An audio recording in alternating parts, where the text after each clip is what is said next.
If the Giants make the wild card game and absolutely have to win that game, who starts? Is it Logan Webb, Kevin Gausman, or someone else? We talk about that question and many more on today's Locked On Giants podcast.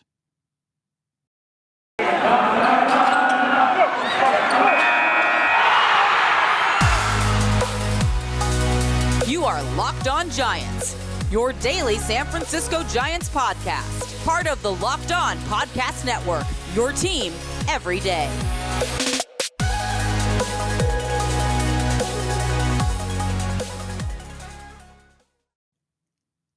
Hello and welcome to Locked On Giants Baseball, part of the Locked On Podcast Network, your team every day. My name is Ben Kaspick, and on this show, we provide daily episodes Monday through Friday, talking about the San Francisco Giants in a way that's data-driven and rational, but also simple, passionate, and accessible to all. I'm a former contributor for the baseball statistics and analysis websites Beyond the Box Score and Rotographs. I've been podcasting about the Giants since 2015, and I'm a lifelong fan. This episode is brought to you by Spotify Green Room. Download the app and join me on Sunday toward the end of the game to get in on the action. And coming up on today's show, we are going to be doing a mailbag. If you're looking for reaction to yesterday's huge win against the Brewers, we had a podcast that came out around 5 p.m. on Thursday reacting to that game. So look out for that. Also, just to let you know, if you're listening on, a typical podcast channel, whether that be Apple or Spotify or whatever, just to let you know, we are also on YouTube. So please be sure to check out the show on YouTube. And thank you to everyone who is checking us out on YouTube. It's nice to see you. So anyway, jumping into the mailbag questions, Richard asks, are we pretty certain at this point that Logan Webb would be the wildcard game starter if we ended up in the wildcard slot? Now, there's a number of kind of different takes or reactions I have to this question. Number one is that, the Giants are going to put, if they have a choice, the starter they believe gives them the best chance to win that game. I don't think they're going to consider things like the fact that Logan Webb is young and they want to give that start to someone who's more experienced. If the wildcard game was tomorrow and Logan Webb was rested, I think there's pretty much no question that he is the guy they would put into that situation, probably with Kevin Gausman ready behind him. If Logan Webb were to struggle at all, they would bring in Kevin Gausman. That would be my thought.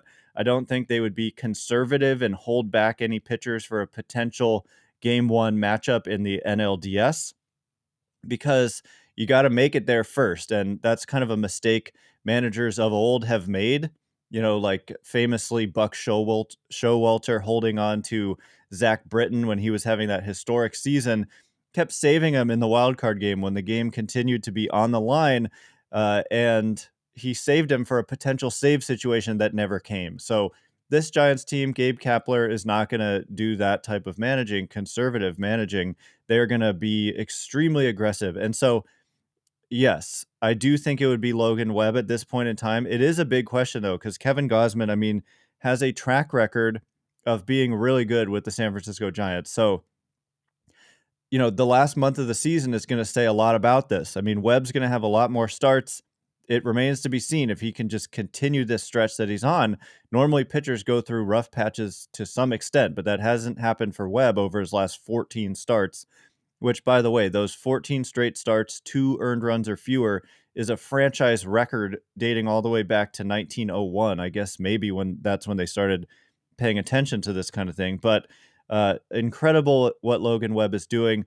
But it'll also depend on if the Giants, if they're still in the division race in that final weekend against the Padres. I do believe they finished, against the Padres.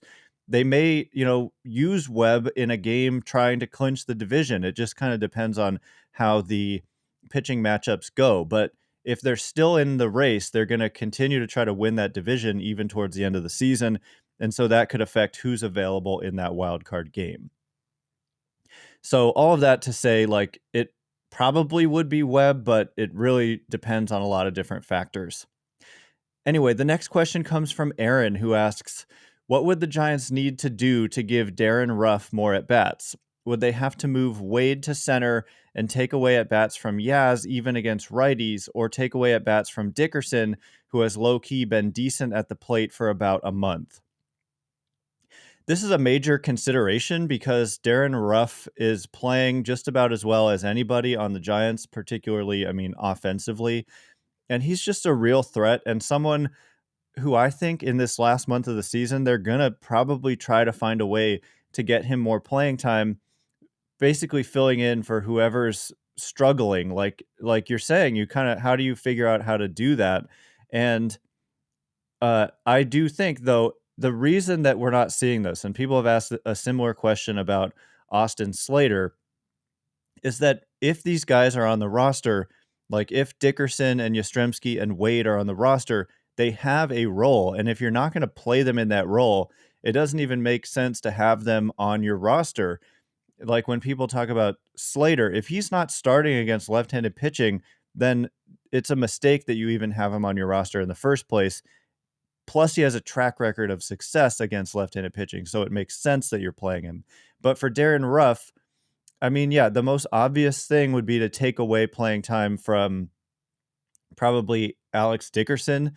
I'm not sure. I don't think they're going to take away at bats from Yastrzemski against right-handed pitching, but certainly whenever there's a lefty on the mound, I think Darin Ruf is going to find his way into the lineup, whether it's filling in. I mean, Austin Slater plays, I think currently Slater's kind of playing for Wade and Ruf is playing for Dickerson. And then you've got another spot with Yastrzemski there. So I'm not sure how they do it. I honestly don't see a clear path to doing it.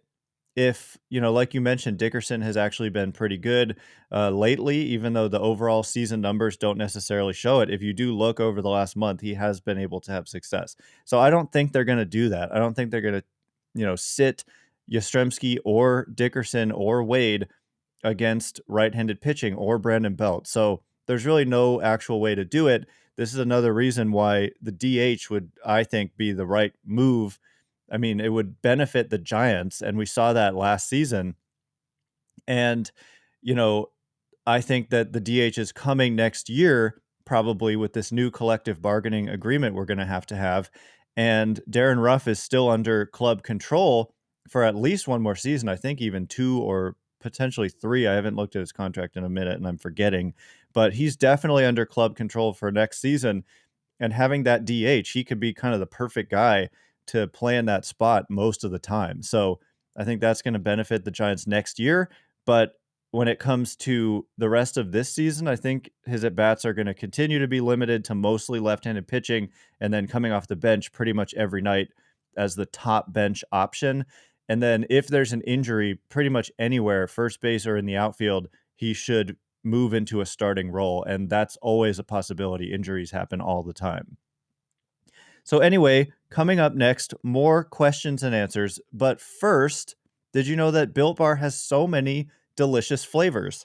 There really is something for everyone. When you talk to a Built Bar fan, they're definitely passionate about their faves.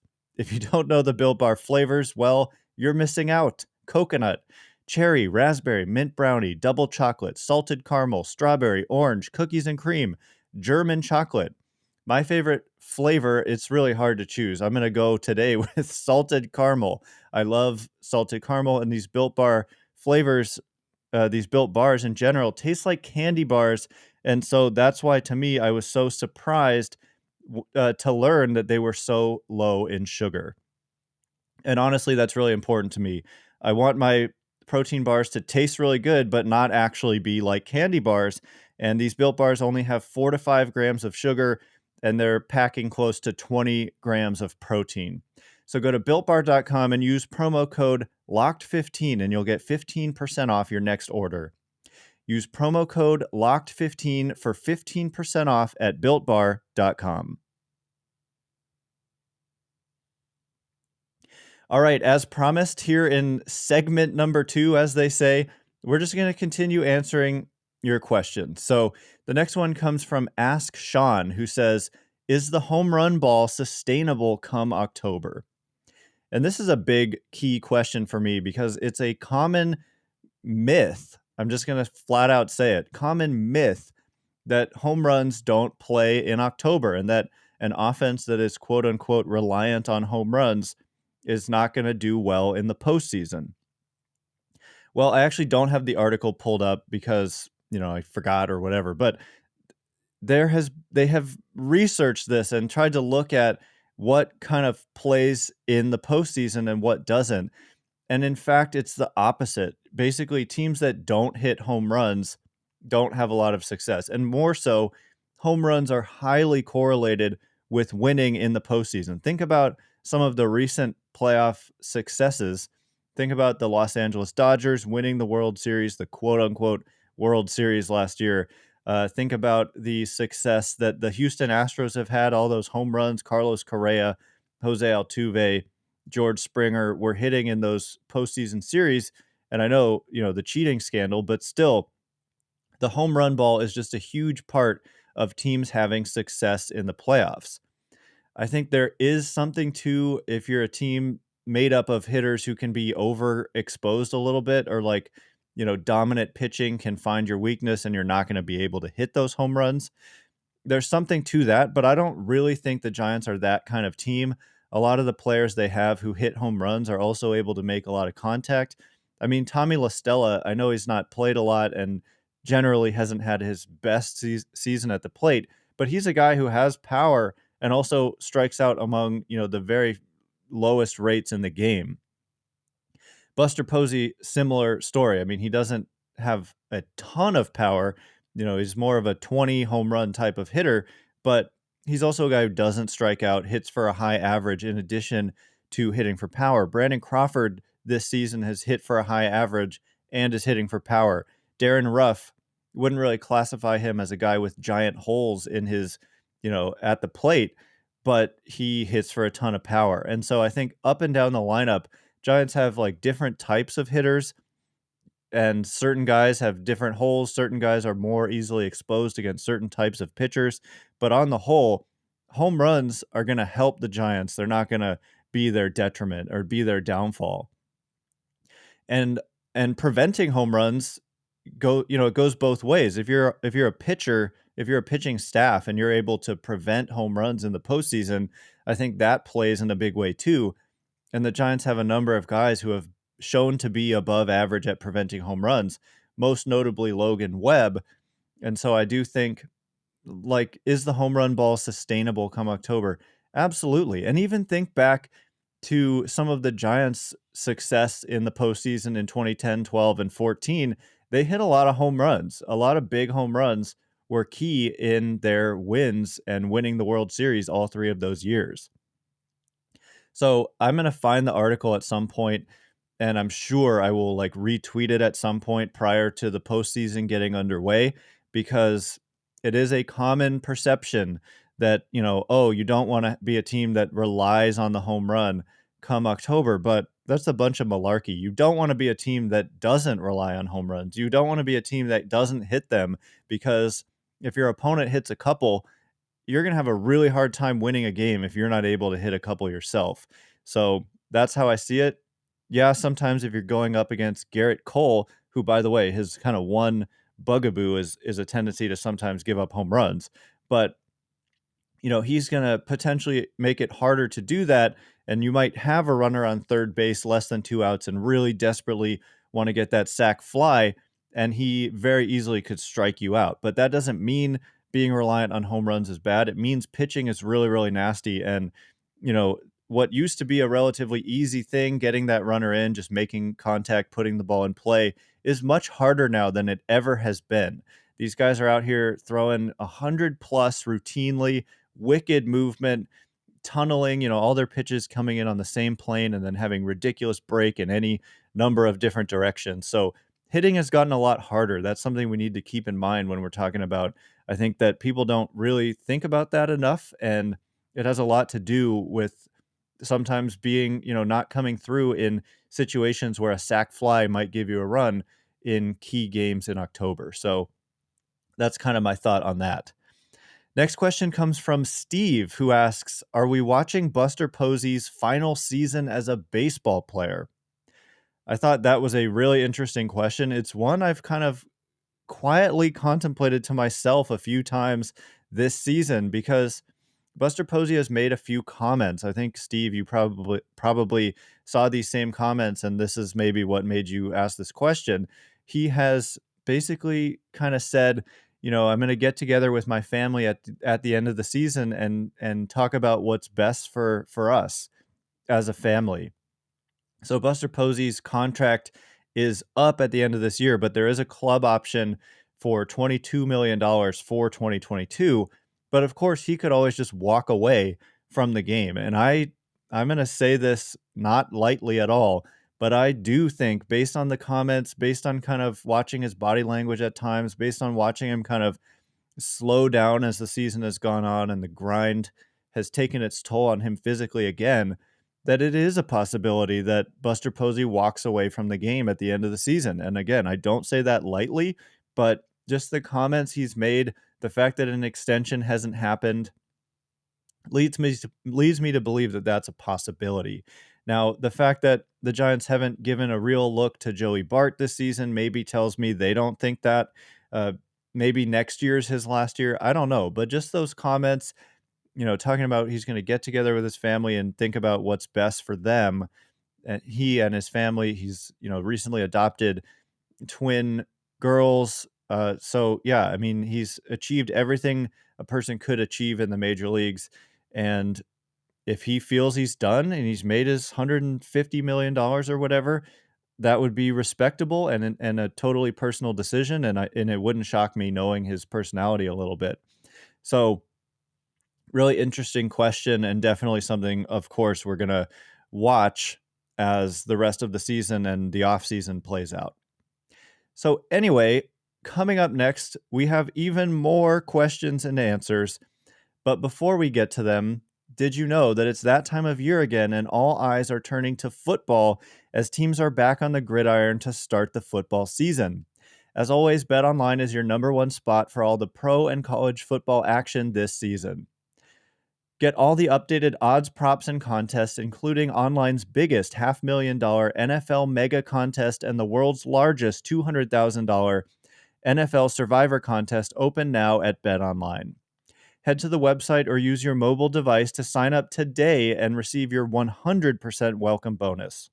Be sure to take advantage of their opening day super promo. Make a bet on the Thursday, September 9th season opener between the Bucks and Dallas Cowboys, and if you lose, your wager will be refunded up to $25 for new customers only when using the promo code NFL100. BetOnline is the fastest and easiest way to bet on all your favorite sports. BetOnline, your online sportsbook experts. Promo code LOCKEDON. Does this sound familiar? You've got one device that lets you catch the game live, another that lets you stream your favorite shows. You're watching sports highlights on your phone, and you've got your neighbors, best friends log in for the good stuff. Well, I want to tell you about a simple way to get all that entertainment that you love without the hassle, and a great way to finally get your TV together. It's called DirecTV Stream, and it brings your live TV and on-demand favorites together like never before, so you can watch your favorite sports, movies, and shows all in one place. That means no more juggling remotes and no need to buy another device ever again. And the best part is that there's no annual contract. So get rid of the clutter and the confusion and get your TV together with DirecTV Stream. Learn more at directtv.com. That's directtv.com. Compatible device required. Content varies by package. All right, as promised, we're going to do our final round of questions and answers here.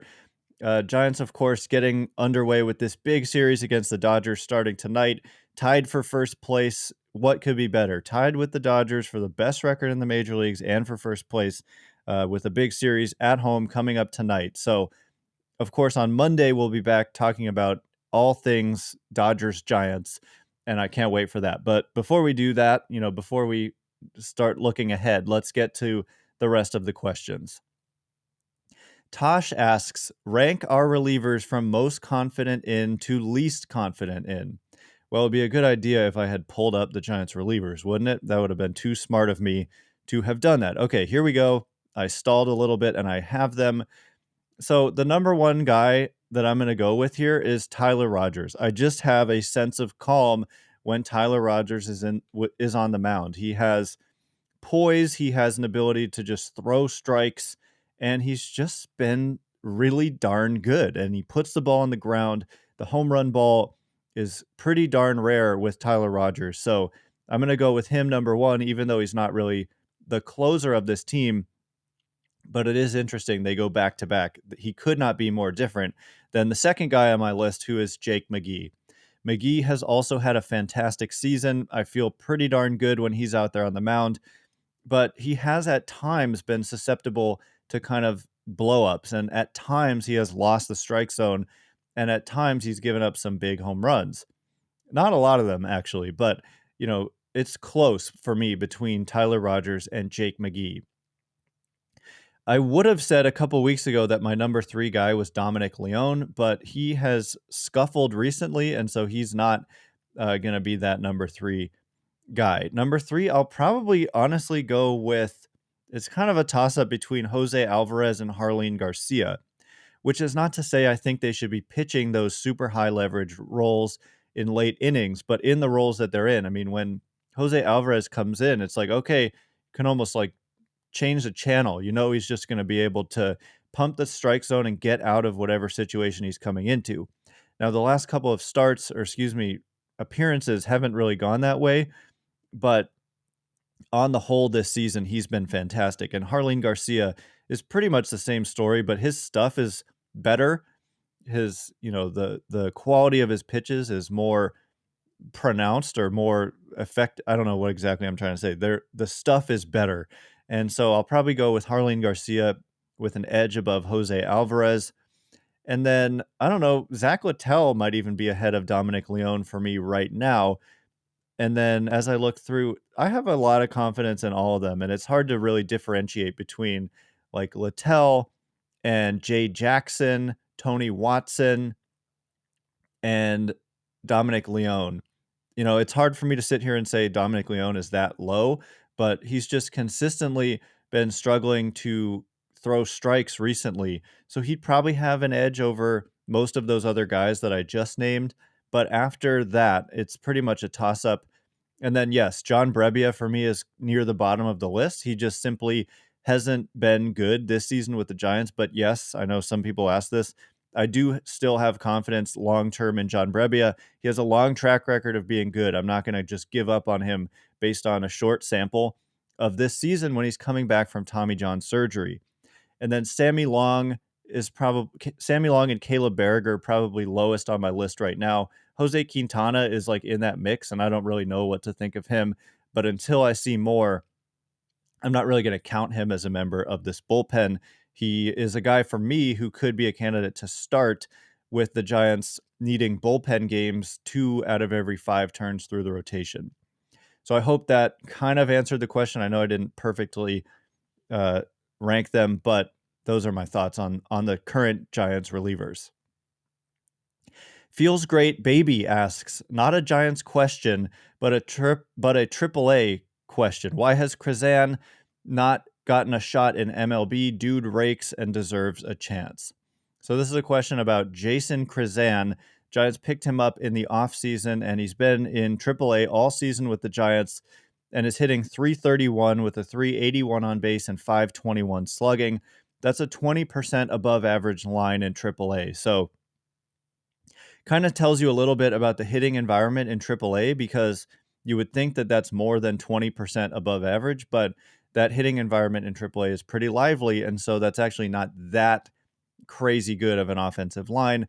It's just a 190 isolated power, which is actually kind of low considering the other numbers.